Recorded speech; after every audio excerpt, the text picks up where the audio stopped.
How to get the hardware ID from device manager for any particular hardware device in Windows 11.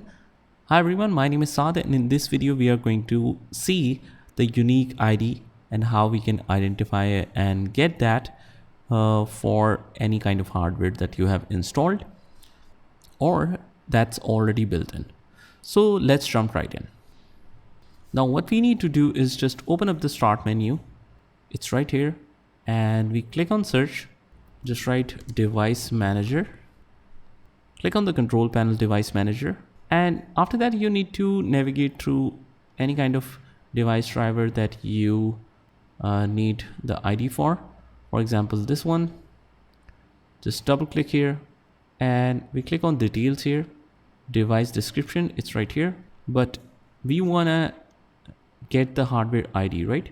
So let's say for the diskette, or the hard drive, we want the ID. Click on hardware IDs and that's it. This is the hardware IDs. Click OK. And let's see for this one, display adapters. Just go in here, go to the details and click on hardware IDs. And this is the ID that we want to get.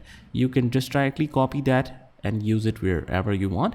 So pretty straightforward process. I hope you found this video helpful, and if you did, hit the like button and subscribe to our channel. Also, if you want to learn more amazing stuff on our channel, you can join the playlist link in the description, and I will see you in the next one.